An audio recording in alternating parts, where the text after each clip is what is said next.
Hi friends, നമ്മുടെ YouTube ചാനലിലേക്ക് എല്ലാവർക്കും സ്വാഗതം. അപ്പോൾ ഇന്ന് നമ്മൾ വീഡിയോയിൽ പറയാൻ പോകുന്നത് ഇത് റിനോൾട്ട് ലോഡ്ജിയാണ്. അപ്പോൾ ഇതിന് കംപ്ലയിൻ്റ് എന്ന് വെച്ച് കഴിഞ്ഞാൽ കസ്റ്റമർ വണ്ടി ഓടിക്കുന്ന സമയത്ത് വഴിയിൽ വണ്ടി നിന്നതാണ്. അതായത് ബ്രേക്ക് ജാമായിട്ട് റിയർ ബാക്കിലെ ലെഫ്റ്റ് സൈഡിൽ ബ്രേക്ക് ജാമായിട്ട് വണ്ടി വഴിയിൽ നിന്നും വണ്ടി ഉരുളാത്ത ഒരു അവസ്ഥയായിരുന്നു. അങ്ങനെ നമ്മളിപ്പോൾ എടുത്തുകൊണ്ട് വന്നതാണ് വണ്ടി. അപ്പോൾ അതിൻ്റെ അവസ്ഥ എന്താണെന്ന് നമുക്ക് നോക്കാം. ബാക്ക് ലെഫ്റ്റ് സൈഡാണ്. അപ്പോൾ ഇതിന് ഓൾറെഡി വീൽ സിലിണ്ടറിന് ചെറിയ ലീക്കുണ്ട്. ബ്രേക്ക് ഈ കാലത്തൊന്നും അഴിച്ച് ക്ലീൻ ചെയ്ത വണ്ടിയല്ല. അപ്പോൾ ഇതിൻ്റെ അവസ്ഥ എന്തായിരുന്നു എന്ന് ചോദിച്ചു കഴിഞ്ഞാൽ ബ്രേക്ക് ലൈനർ ഇത് ഷൂവിൽ നിന്ന് ഇളകിയിട്ട് ലൈനർ സെപ്പറേറ്റ് ആയിട്ട് കിടന്നിട്ട് ഡ്രമ്മിൽ കയറി സ്റ്റക്കായതിൻ്റെ പാടാണ്. അതായത് ഉരഞ്ഞ് സ്റ്റക്കായിട്ട് ഡ്രമ്മിൽ കയറി സ്റ്റക്കായിട്ട് നിന്നു. അങ്ങനെയാണ് ഇത് വീല് ജാമായിട്ട് നിന്നത്. അപ്പോൾ വീല് ഒരു ശകലം പോലും ഉരുളുന്നില്ല. അതായത് മുന്നോട്ടും പുറകോട്ടും ഉരുളാത്ത ഒരു അവസ്ഥയായിരുന്നു കിടന്നത്. അതായത് ഇതിൻ്റെ ഇടയ്ക്ക് കയറിയിട്ട് ഇങ്ങനെ സ്റ്റക്കായിട്ട് ഇരുന്ന് കഴിഞ്ഞാൽ വീല് ഉരുളില്ല. അപ്പോൾ അതിന് മുന്നേയായിട്ട് നമുക്ക് ബ്രേക്ക് സൗണ്ടും കാര്യങ്ങളൊക്കെ ഉണ്ടാവും. അതുപോലെ തന്നെ നമ്മൾ വണ്ടി ഓടിച്ചുകൊണ്ട് പോകുന്ന സമയത്ത് ചെറിയൊരു കരച്ചിൽ സൗണ്ടോ കാര്യങ്ങളോ ഉണ്ടെങ്കിൽ അന്നേരം തന്നെ നിർത്തുന്നത് നല്ലതായിരിക്കും. ഇല്ലെന്നുണ്ടെങ്കിൽ നമ്മൾ അങ്ങനെ അത് വകവെക്കാതെ ഓടിച്ചു കഴിഞ്ഞാൽ പിന്നെ വഴിയിലൊക്കെ നിൽക്കും. പിന്നെ ട്രാഫിക്കിലൊക്കെ ആണെന്നുണ്ടെങ്കിൽ പിന്നെ അങ്ങോട്ടും ഇങ്ങോട്ടും ഉരുളാത്ത അവസ്ഥയിൽ വണ്ടി ജാമായിട്ട് നിൽക്കും. അപ്പോൾ ആ ഒരു അവസ്ഥയിലായിരുന്നു ഈ വണ്ടി നിന്നിരുന്നത്. അപ്പോൾ അതിൻ്റെ കാരണം ബ്രേക്കിൻ്റെ ലൈനർ ഷൂവിൽ നിന്ന് ലൈനർ ഇളകിയിട്ട് വെളിയിൽ കിടന്നിട്ട് രണ്ട് ലൈനറോട് ജാമായിട്ട് കിടന്ന അവസ്ഥയായിരുന്നു വണ്ടിയിൽ ഉണ്ടായിരുന്നത്. അപ്പോൾ നമ്മൾ അവിടെ വെച്ച് അത് ലൈനർ അഴിച്ചിട്ട് വണ്ടി എടുത്തുകൊണ്ട് വന്നതാണ്. അപ്പോൾ റൈറ്റ് സൈഡിലെ അവസ്ഥ നമുക്കൊന്ന് നോക്കാം. റൈറ്റ് സൈഡിൽ ബാക്കിൽ വന്നിട്ടുണ്ട്. ബാക്കിൽ നോക്കിയാൽ തന്നെ പൊടി കാര്യങ്ങളൊക്കെ കാണാം. അതായത് അതുകൊണ്ടാണ് ഈ പറയുന്നത് ഒരു 10,000 കിലോമീറ്റർ ഓടിക്കഴിയുമ്പോൾ ബ്രേക്ക് കറക്റ്റായിട്ട് ക്ലീൻ ചെയ്യണം. അപ്പോൾ ആ സമയത്തൊക്കെ നമുക്ക് ലൈനറിന് എന്തെങ്കിലും പ്രശ്നമോ കാര്യങ്ങളോ ഉണ്ടോ എന്ന് നമുക്ക് നോക്കാനായിട്ട് സാധിക്കും. അപ്പോൾ ഈ ലൈനർ നോക്കുമ്പോൾ ലൈനർ ഓൾറെഡി ഉണ്ട്. പക്ഷേ ഈ സൈഡിൽ ലൈനർ ഇളകി ഇരിപ്പുണ്ട്. നമ്മൾ ഇത് നോക്കിക്കഴിഞ്ഞാൽ മനസ്സിലാവും ഈ ലൈനർ ഇളകിയതാണ്. പക്ഷേ ലൈനർ തീർന്നിട്ടില്ല, ലൈനർ ഇളകിയതാണ്. അപ്പോൾ ഇതും കുറച്ചുകൂടി ഓടിക്കഴിയുമ്പോഴത്തേക്ക് ചൂടാവുന്ന സമയത്തേക്ക് ഇത് ലൈനർ ഇളകി ഇതിൻ്റെ ഇടയ്ക്ക് വീഴും, ഈ വീലും ജാമാവും. അപ്പോൾ ലെഫ്റ്റ് സൈഡാണ് ജാമായത്. അപ്പോൾ രണ്ട് സൈഡിലും ലൈനർ നമുക്ക് മാറേണ്ടതായിട്ടുണ്ട്. ഇത് നോക്കിക്കഴിഞ്ഞാൽ ഇളകിയിരിക്കുന്നത് നമുക്ക് കാണാനായിട്ട് സാധിക്കും. പക്ഷേ ലൈനറിൻ്റെ അളവും കാര്യങ്ങളൊക്കെ നോക്കുമ്പോൾ ലൈനർ ഓടാൻ ഇനിയുണ്ട്. പക്ഷേ ലൈനർ ഇളകിയിരിക്കുകയാണ്. അപ്പോൾ അങ്ങനെ നേരത്തെ ലെഫ്റ്റ് സൈഡിൽ ഇതുപോലെ ഇളകിയിരുന്നിട്ട് ലൈനർ ഇതിൻ്റെ ഇടയ്ക്ക് കയറി ഡ്രമ്മിൻ്റെ ഇടയ്ക്ക് കയറി വീൽ ഉരുളാത്ത അവസ്ഥയിലേക്ക് വന്നു. ഇവിടെയും വീൽ സിലിണ്ടറിന് ചെറിയ ലീക്കുണ്ട്. അപ്പോൾ രണ്ട് സൈഡിലും വീൽ സിലിണ്ടർ നോക്കിക്കഴിഞ്ഞാൽ മനസ്സിലാവും വീൽ സിലിണ്ടറിന് ലീക്കുണ്ട്. അപ്പോൾ രണ്ട് സൈഡിലും വീൽ സിലിണ്ടർ നമുക്ക് മാറണം, അതുപോലെ തന്നെ ലൈനറും മാറണം. ഇതിൻ്റെ വീൽ സിലിണ്ടറിനൊരു പ്രത്യേകതയുള്ളൂ, ഒറ്റ നട്ടാണ് വരുന്നത്. ഇവിടെ ഒരു നട്ട് മാത്രമേ വീൽ സിലിണ്ടറിന് വരികയുള്ളൂ. രണ്ട് ടൈപ്പുള്ള നട്ടും ഉണ്ട്, പക്ഷേ ഇതിന് ഒരു നട്ട് മാത്രമേ വരുള്ളൂ. അപ്പോൾ ആ നട്ട് അഴിച്ച് കഴിഞ്ഞാൽ പൈപ്പ് ഒഴിച്ച് കഴിഞ്ഞാൽ വീൽ സിലിണ്ടർ സിമ്പിളായിട്ട് നമുക്ക് മാറിയെടുക്കാനായിട്ട് സാധിക്കും. അപ്പോൾ ലൈനർ നമുക്ക് എങ്ങനെയാണ് മാറുന്നതെന്ന് നോക്കാം. അപ്പോൾ നമുക്കിതിൻ്റെ ലൈനർ അഴിച്ചെടുക്കാനായിട്ട് ജസ്റ്റ് ഈ രണ്ട് ലോക്കാണ് ആദ്യം അഴിച്ചെടുക്കേണ്ടത്. അപ്പോൾ ആ രണ്ട് ലോക്ക് നമുക്ക് അഴിച്ചെടുക്കാം. അതിന് വേണ്ടിയിട്ട് ജസ്റ്റ് ഇതിൽ പ്രസ് ചെയ്തിട്ട് സാധാരണ അഴിക്കുന്ന പോലെ തന്നെയാണ് ഇതിൻ്റെ പ്രസ് തിരിച്ച് കഴിയുമ്പോൾ ഇത് സിമ്പിളായിട്ട് നമുക്ക് ഊരിയെടുക്കാനായിട്ട് സാധിക്കും. അപ്പോൾ ഇവിടെയാണ് ഇതിൻ്റെ ലോക്ക് വരുന്നത്. അതായത് ഇത് ഇങ്ങനെ കയറി നിന്നിട്ട് ഇങ്ങനെയാണ് ഇത് ലോക്കായിട്ട് നിൽക്കുന്നത്. ഓക്കെ, അതേപോലെ തന്നെ ഈ സൈഡ് നമുക്ക് ഊരിയെടുക്കാം. ജസ്റ്റ് പ്രസ് തിരിച്ച് കഴിഞ്ഞാൽ സിമ്പിളായിട്ട് നമുക്ക് ഊരിയെടുക്കാനായിട്ട് സാധിക്കും. ഇനി നമുക്ക് ലൈനർ അഴിച്ചെടുക്കാൻ ജസ്റ്റ് ഇതിൽ ഹോൾഡ് ചെയ്യുക, ഈ സ്പ്രിങ്ങിനെ വിടിയിക്കുക, അതുപോലെ തന്നെ ഈ സൈഡിൽ നിന്നും വിടിച്ചെടുത്ത് കഴിഞ്ഞാൽ ലൈനർ ഫ്രീ ആവും. ഇനി നമുക്ക് ഈ സ്പ്രിങ് ആണ് ഊരിയെടുക്കേണ്ടത്. ഇതിന് പ്രത്യേകിച്ച് പൊസിഷനോ കാര്യങ്ങളോ ഒന്നും വരുന്നില്ല. ജസ്റ്റ് പ്രസ് ഊരിയെടുത്തതിന് ശേഷം നമുക്ക് ഈ ലോക്ക് ജസ്റ്റ് ഇങ്ങനെ വിടിച്ചു കഴിഞ്ഞാൽ നമുക്ക് ഈ സ്പ്രിങ് നമുക്ക് ഊരിയെടുക്കാനായിട്ട് സാധിക്കും. അതുപോലെ തന്നെ ഇവിടെ വരുന്ന ലോക്കും നമുക്ക് സിമ്പിളായിട്ട് ഊരിയെടുക്കാനായിട്ട് സാധിക്കും.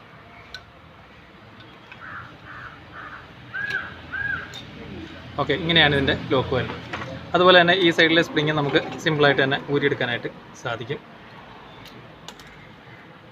ആ സ്പ്രിങ് നമ്മൾ ഊരിയെടുത്തിട്ടുണ്ട്. ഇനി നമുക്കിത് വലിച്ചിട്ട് വേണം ഇത് ഹാൻഡ് ബ്രേക്കിൻ്റെ കണക്ഷൻ ഇതിനകത്ത് നിന്ന് പിടിക്കാനായിട്ട്. ജസ്റ്റ് വലിച്ചതിന് ശേഷം ബാക്കിലോട്ട് പുള്ളി ചെയ്ത് കഴിഞ്ഞാൽ ഈ ലോക്ക് നമുക്ക് ഊരിയെടുക്കാനായിട്ട് സാധിക്കും. ഈ കൊളുത്തിയിടുന്ന ടൈപ്പാണ് ഇവിടെ വരുന്നത്. ഇനി നമുക്ക് ഹാൻഡ് ബ്രേക്ക് പിടിച്ചെടുക്കാം. ഓക്കെ, അപ്പോൾ ഇങ്ങനെയാണ് ലൈനർ ഊരിയെടുക്കുന്നത്. ഇനി നമുക്കിത് ഫുള്ളായിട്ട് ക്ലീൻ ചെയ്യണം. അതുപോലെ തന്നെ ഇതിൻ്റെ സിലിണ്ടറും മാറേണ്ടതായിട്ടുണ്ട്. ഓക്കെ, ഇപ്പോൾ ഇത് ഫുള്ളായിട്ട് ക്ലീൻ ചെയ്ത് എടുത്തിട്ടുണ്ട്. ഇനി നമുക്ക് ലൈനർ ഫിറ്റ് ചെയ്യണം. ഓൾറെഡി നമ്മൾ സിലിണ്ടർ ഫിറ്റ് ചെയ്തിട്ടുണ്ട്, പുതിയ സിലിണ്ടർ ഫിറ്റ് ചെയ്തിട്ടുണ്ട്. ഇനി നമുക്ക് ലൈനർ ഫിറ്റ് ചെയ്യണം. ഓൾറെഡി ക്ലീനിങ് കാര്യങ്ങളൊക്കെ കഴിഞ്ഞിരിക്കുകയാണ്. ഇതാണ് ഇതിൻ്റെ പുതിയ ലൈനർ വരുന്നത്. ഇത് നമുക്ക് ഇൻസ്റ്റാൾ ചെയ്യണം. അപ്പോൾ എങ്ങനെയാണ് സിമ്പിളായിട്ട് ഇൻസ്റ്റാൾ ചെയ്യുന്നത് നമുക്ക് നോക്കാം. ഇതാണ് ഇതിൻ്റെ പുതിയ ലൈനർ. സ്പ്രിങ്ങും കാര്യങ്ങളൊക്കെ നമ്മൾ ക്ലീൻ ചെയ്ത് വെച്ചിട്ടുണ്ട്. ക്ലീൻ ചെയ്ത് വെക്കുമ്പോൾ എപ്പോഴും ഒരു കാര്യം ശ്രദ്ധിക്കേണ്ടത് ഇതിൻ്റെ ഓട്ടോ അഡ്ജസ്റ്റർ ഫ്രീ ആണോ എന്ന് നോക്കുക. ഇതിൻ്റെ ഓട്ടോ അഡ്ജസ്റ്റർ ജസ്റ്റ് ചെയ്ത് വലിച്ചു കഴിഞ്ഞാൽ ഇത് ഊരി വരും. ഇത് ഫ്രീ ആണോ നോക്കുക. ഓൾറെഡി ചെറിയ ടൈറ്റ് ഉണ്ടായിരുന്നു, നമ്മളിപ്പോൾ ഫ്രീ ആക്കി ഈ ഓയിൽ ചെയ്ത് ഫ്രീ ആക്കി ഇട്ടതാണ്. അപ്പോൾ ഇത് കയറ്റിയിടുന്നത് ഇതാണ് ഇതിൻ്റെ ഓട്ടോ അഡ്ജസ്റ്ററിൻ്റെ പ്ലേറ്റ് വരുന്നത്. ഈ പ്ലേറ്റ് ഇടുന്നത് ഇതിനുള്ളിലായിട്ട് കറക്റ്റ് കയറ്റിയിടുക. ഇവിടെ ഒരു വെട്ട് വരുന്നുണ്ട്, ഈ വെട്ട് ഇതിനുള്ളിലായിട്ട് കയറ്റിയിടുക. അങ്ങനെയാണ് ഇത് വരുന്നത്. ഇത് ജസ്റ്റ് ഇതിനുള്ളിലായിട്ട് പ്രസ് ചെയ്ത് വെക്കുക. ഇതിനൊരു ശകലം ബാക്കിലോട്ട് മൂവ് ചെയ്ത് കഴിഞ്ഞാൽ ഇത് ഉള്ളിലായിട്ട് കറക്റ്റായിട്ട് കയറ്റി വിടും. ഇതതിൻ്റെ ഈ ഭാഗമാണ് ഇതിൻ്റെ ഓട്ടോ അഡ്ജസ്റ്റായിട്ട് വരുന്നത്. ഇങ്ങനെയാണ് ഇത് അഡ്ജസ്റ്റ് ആവുന്നത്. ത്രെഡ് ലൈനർ തീരുന്നതിനനുസരിച്ച് ത്രെഡ് കയറ്റി കൊടുക്കുന്നത് ഈ ഒരു മെത്തേഡിലായിരിക്കും കയറ്റി കൊടുക്കുന്നത്. ഇനി നമുക്ക് ഇത് ലൈനർ സെറ്റ് ചെയ്യാം. അപ്പോൾ ലൈനർ സെറ്റ് ചെയ്യുമ്പോൾ ആദ്യം ഹാൻഡ് ബ്രേക്ക് സൈഡാണ് നമുക്ക് സെറ്റ് ചെയ്യേണ്ടത്. അപ്പോൾ അതിന് വേണ്ടിയിട്ട് നമുക്ക്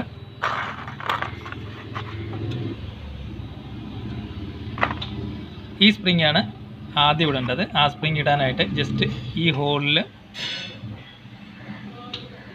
ഹോളിൽ കയറ്റിയിടുക. കയറ്റിയിട്ടതിന് ശേഷം ഇതിനെ ഇങ്ങനെ തിരിക്കുക. തിരിച്ച് ഈ ഒരു ആംഗിൾ വെക്കുക. ഈ ഒരു ആംഗിൾ വെച്ചതിന് ശേഷം ഈ ഒരു പൊസിഷനിലായിരിക്കും ഇത് ഫിറ്റ് ചെയ്യേണ്ടത്. അതിന് വേണ്ടിയിട്ട് ഈ ഹോളിൽ കയറ്റിയിടുക. ഈ ഹോളിൽ കയറ്റിയിട്ടതിന് ശേഷം ജസ്റ്റ് ഇതിലിട്ട് വലിച്ചിടുക. വലിച്ചിട്ട് കഴിഞ്ഞാൽ ഈ ഒരു ആംഗിളിൽ നിൽക്കും. ഈ ഒരു പൊസിഷനിലായിരിക്കും സ്പ്രിങ് നിൽക്കുന്നത്. ഓക്കെ, ഇനി നമുക്ക് ഈ വലിയ സ്പ്രിങ്ങാണ് ഇടേണ്ടത്. ഈ സ്പ്രിങ് താഴെ വരുന്നതാണ്, ഈ സ്പ്രിങ് മുകളിൽ വരുന്നതാണ്. ഈ സ്പ്രിങ്ങിന് നീള വ്യത്യാസം ഉണ്ട്. ഇതിന് ലെഫ്റ്റ് റൈറ്റ് വന്നില്ല, എങ്ങനെ വേണമെങ്കിലും നമുക്ക് ഇടാനായിട്ട് സാധിക്കും. അപ്പോൾ നമ്മൾ ഇത്രയും സെറ്റ് ചെയ്ത് വെച്ചിട്ടുണ്ട്. ഇനി നമുക്ക് ഇടേണ്ടത് ഈ ഒരു വലിയ സ്പ്രിങ്ങാണ്. ഈ വലിയ സ്പ്രിങ് ഇതിനുള്ളിലായിട്ട് കറക്റ്റ് ഈ വെട്ടിനുള്ളിലായിട്ട് കയറ്റിയിടുക. നമ്മളിപ്പോൾ ഇത് കയറ്റിയിട്ടിട്ടുണ്ട്. കയറ്റിയിട്ടിട്ട് ഇങ്ങനെയായിരിക്കും, അടിയിൽ കൂടെ ആയിരിക്കും ഇതിൻ്റെ പൊസിഷൻ വരുന്നത്. അതിനുശേഷം ഇത് ഈ ഹോളിലായിട്ട് കയറ്റിയിടുക. നമ്മളിപ്പോൾ ഈ ഹോളിലായിട്ട് കയറ്റി ഇട്ടിട്ടുണ്ട്. നമ്മളിപ്പോൾ ഈ സ്പ്രിങ് ഇതിനുള്ളിലായിട്ട് കയറ്റിയിട്ടു. അതിനുശേഷം ഈ സ്പ്രിങ് ഇതിനുള്ളിലായിട്ട് ഇതിൻ്റെ പുറമെ ഈ ഒരു ആംഗിളിൽ കയറ്റി വെക്കുക. കയറ്റി വെച്ചതിന് ശേഷം ഈ ലോക്ക് കറക്റ്റായിട്ട് ഇതിനുള്ളിലായിട്ട് കയറ്റിയിടുക. കയറ്റിയിട്ടതിന് ശേഷം ഈ സ്പ്രിങ്ങാണ് ഇതിൽ ഹുക്ക് ചെയ്യേണ്ടത്. അത് നമുക്ക് ഹുക്ക് ചെയ്യാം. അതിനുശേഷം നമുക്ക് ഈ സ്പ്രിങ് കൊരുത്തി ഈ ഭാഗത്തുനിന്നും കൊരുത്തി ഇടാം. ഓക്കെ, നമ്മളിപ്പോൾ കൊരുത്തി ഇട്ടിട്ടുണ്ട്.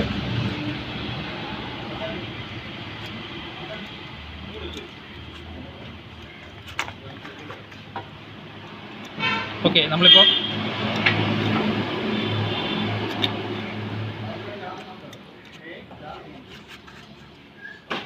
കൊരുത്തിയിട്ടിട്ടുണ്ട്. ഇനി നമുക്ക് ഈ സ്പ്രിങ്ങാണ് കയറ്റി ഇടേണ്ടത്. ഈ സ്പ്രിങ് കയറ്റി ഇടാനായിട്ട് നമുക്ക് കയറ്റി വെച്ചിട്ട് കയറ്റിയിടാം. ഇല്ലെന്നുണ്ടെങ്കിൽ നോസ് പ്ലെയർ വെച്ചിട്ട് സിമ്പിളായിട്ട് ഈ ഹോളിലോട്ട് കയറ്റി ഇടാനായിട്ട് സാധിക്കും.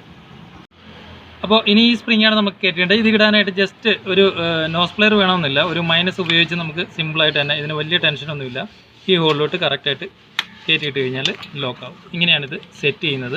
ഇനി നമുക്ക് ഹാൻഡ് ബ്രേക്ക് കേബിൾ ഇടണം, അത് വണ്ടിയിൽ ഫിറ്റ് ചെയ്യണം. അപ്പോൾ അത് എങ്ങനെയാണെന്ന് നോക്കാം. നമുക്ക് ഹാൻഡ് ബ്രേക്ക് കേബിൾ കയറ്റിയിടാം. ഹാൻഡ് ബ്രേക്ക് കേബിൾ കയറ്റിയിടാനായിട്ട് ജസ്റ്റ് ഈ സ്പ്രിങ്ങിനെ ബാക്കിലോട്ട് പുള്ളി ചെയ്യുക. ഇതിനുള്ളിലായിട്ട് കയറ്റിയിടുക, സ്പ്രിങ് എടുത്ത് വിടുക.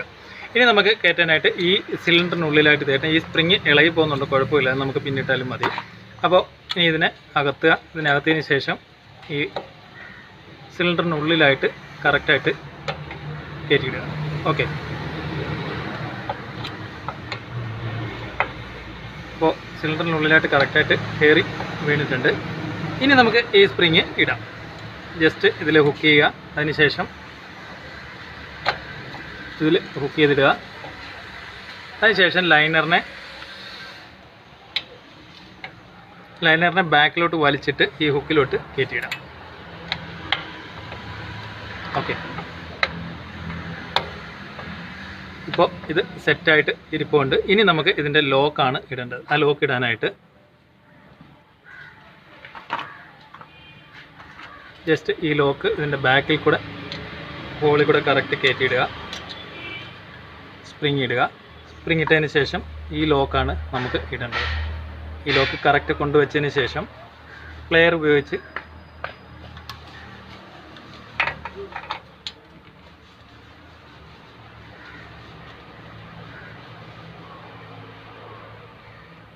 പ്രസ് ചെയ്യുക, തിരിക്കുക. തിരിച്ചതിന് ശേഷം ഈ ലോക്ക് കറക്റ്റ് സെൻറ്ററിൽ വീണിട്ടുണ്ടോ എന്ന് നോക്കുക. അതുപോലെ തന്നെ ഈ സൈഡിലെയും ലോക്ക് ഇടുക, സ്പ്രിങ് ഇടുക. അതിനുശേഷം ഈ ലോക്കാണ് കയറ്റിയിടേണ്ടത്. അതും ഈ പറഞ്ഞ പോലെ മെത്തേഡിൽ തന്നെ പ്ലെയർ ഉപയോഗിച്ച് സിമ്പിളായിട്ട് നമുക്ക് ഇടാനായിട്ട് സാധിക്കും.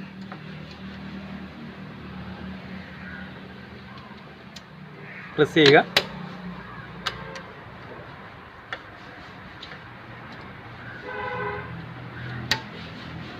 പ്രസ് ചെയ്യുക, തിരിക്കുക. ഓക്കെ, ഇങ്ങനെയാണ് ഇതിൻ്റെ ലോക്ക് ഇടുമ്പോൾ കറക്റ്റ് നോക്കുക. ആ വെട്ടിൻ്റെ ഓപ്പോസിറ്റ് ആയിട്ടാണോ കയറി കിടക്കുന്നതെന്ന് നോക്കുക. ലൈനറിനെ അങ്ങോട്ടും ഇങ്ങോട്ടും ജസ്റ്റ് ഒന്ന് മൂവ് ചെയ്യിച്ച് നോക്കുക. അതുപോലെ തന്നെ ഈ സ്പ്രിങ് കറക്റ്റാണോ വീണ് കിടക്കുന്നതെന്ന് നോക്കുക. അതുപോലെ തന്നെ ഈ സ്പ്രിങ്ങിൻ്റെ ആംഗിൾ, അതുപോലെ തന്നെ ഇതിവിടെ ലോക്കായി കിടപ്പുണ്ടോ നോക്കുക. ഈ 2 ലോക്കും കറക്റ്റാണോ നോക്കുക. ഹാൻഡ് ബ്രേക്കും കറക്റ്റിലാണോ നിൽക്കുന്നതെന്ന് നോക്കുക. അതുപോലെ തന്നെ ഈ താഴത്തെ സ്പ്രിങ്. ഇനി നമുക്ക് ഇതിൻ്റെ ലൈനറാണ് അഡ്ജസ്റ്റ് ചെയ്യേണ്ടത്. അഡ്ജസ്റ്റ് ചെയ്യാനായിട്ട് ഇത് നമുക്ക് ഇതിൽ തിരിച്ചു കഴിഞ്ഞാൽ ലൈനർ എക്സ്പാൻഡ് ആവും. അപ്പോൾ നമുക്ക് ഡ്രമ്മൊക്കെ ക്ലീൻ ചെയ്തിട്ട് കറക്റ്റ് സെറ്റ് ചെയ്ത് ഇടാം. ഇതിൽ ഏകദേശം ഒരു 4 ത്രെഡ് അഡ്ജസ്റ്റ് ചെയ്തിട്ടുണ്ട്. അതുപോലെ തന്നെ ഇതാണ് ഇതിൻ്റെ ABS സെൻസർ വരുന്നത്. ABS സെൻസർ ഈ ഭാഗത്തായിട്ടാണ് അത് സെൻസ് ചെയ്യുന്ന ഒരു ഭാഗം. ഇതെല്ലാം നമ്മൾ ക്ലീൻ ചെയ്ത് വെച്ചിട്ടുണ്ട്. ഇനി നമുക്ക് ഡ്രം കയറ്റിയിടാം. അപ്പോൾ ഡ്രം കയറ്റിയിടുമ്പോൾ സ്പ്രിങ്ങൊക്കെ കറക്റ്റ് ആംഗിൾ തന്നെയാണോ കിടക്കുന്നതെന്ന് കറക്റ്റായിട്ട് നോക്കുക. അതിനുശേഷം ഡ്രം കയറ്റിയിടുക. അപ്പോൾ ഇതെല്ലാം കറക്റ്റിലാണ് കിടക്കുന്നത്. ഇനി നമുക്ക് ഡ്രം കയറ്റിയിടാം. നമ്മളിപ്പോൾ ഡ്രം കയറ്റിയിടുകയാണ്. ഡ്രം കയറ്റിയിടുമ്പോൾ ഈ ഒരു ഫ്രീ എപ്പോഴും വേണം. പക്ഷേ ആ ലൈനർ ജസ്റ്റ് മുട്ടുന്ന സൗണ്ട് നമുക്ക് ഇതിനകത്ത് കേൾക്കാനും സാധിക്കും. പക്ഷേ ഫ്രീയും ആയിരിക്കും. ആ ഒരു ആംഗിളിലായിരിക്കണം കയറ്റി ഇടേണ്ടത്. അപ്പോൾ ഇനി നമുക്ക് ഇടേണ്ടത് ഇതിൻ്റെ നട്ടാണ് ഫുൾ ടൈറ്റ് ചെയ്യേണ്ടത്. ഇതിൻ്റെ നട്ട് ഫുൾ ടൈറ്റ് ചെയ്യണം. അപ്പോൾ ഇനി എയറും കാര്യങ്ങളൊക്കെ എടുക്കാറുണ്ട്. അപ്പോൾ ഫിറ്റ് ചെയ്യുന്ന സമയത്ത് ഈ ഒരു ഫ്രീ എപ്പോഴും വേണം. ഒത്തിരി ജാമാക്കി ബാക്കിലെ ബ്രേക്ക് അല്ലെങ്കിൽ ഏത് ബ്രേക്കായാലും ഇടാൻ പാടില്ല. അപ്പോൾ ഇതിൻ്റെ കംപ്ലൈൻറ്റ് ലൈനർ നമ്മുടെ ലെഫ്റ്റ് സൈഡിലെ ലൈനറായിരുന്നു ഇളകി കിടന്നത്. റൈറ്റ് സൈഡിൽ നമ്മൾ കണ്ടതാണ് ഇവിടെ ഇങ്ങനെ ഇളകിയിരിക്കുന്ന ഈ ഭാഗത്ത് ഇളകിയിരിക്കുന്നത് കണ്ടതാണ്. അപ്പോൾ ലെഫ്റ്റ് സൈഡിലെ ലൈനർ ഇളകി കിടന്നിട്ട് വീല് ജാം ആയതായിരുന്നു ഇതിൻ്റെ കംപ്ലൈൻറ്റ്. അപ്പോൾ നമ്മളിപ്പോൾ ലൈനർ മാറിയിട്ടുണ്ട്, കൂടാതെ അതിൻ്റെ വീൽ സിലിണ്ടർ നമ്മൾ മാറിയിട്ടുണ്ട്. അപ്പോൾ ബ്രേക്ക് ഇടയ്ക്കിടയ്ക്ക് അഴിച്ച് ഒരു 10,000-15,000 കിലോമീറ്ററിൽ ആ ഒരു ഇളവേളയിൽ അടിച്ച് ക്ലീൻ ചെയ്യുക. കാരണം ക്ലീൻ ചെയ്യുന്ന സമയത്ത് നമുക്ക് എന്തെങ്കിലും ഫോട്ടോ കാര്യങ്ങളോ ഉണ്ടെങ്കിൽ ലൈനർ ഇടയ്ക്ക് കിടക്കുകയാണോ വീൽ സിലിണ്ടർ പോയതാണെന്നുണ്ടെങ്കിൽ നമുക്കത് കറക്റ്റായിട്ട് അറിയാൻ സാധിക്കും. അതുകൊണ്ടാണ് ഇടയ്ക്ക് ബ്രേക്ക് അഴിച്ച് ക്ലീൻ ചെയ്യണമെന്ന് പറയുന്നത്. ഇല്ലെന്നുണ്ടെങ്കിൽ ലോങ് ട്രിപ്പ് പോകുമ്പോൾ ഇതുപോലെ ബ്രേക്ക് ജാമായിട്ട് നിൽക്കാനുള്ള അവസ്ഥയും കാര്യങ്ങളൊക്കെ ഉണ്ടാവും. അപ്പോൾ റിനോൾട്ട് ലോഡ്ജിയുടെ എങ്ങനെയാണ് അതിൻ്റെ ലൈനർ സെറ്റ് ചെയ്യുന്നത് എന്നാണ് നമ്മൾ ഈ വീഡിയോയിലൂടെ മനസ്സിലാക്കിയത്. Okay, thank you for watching.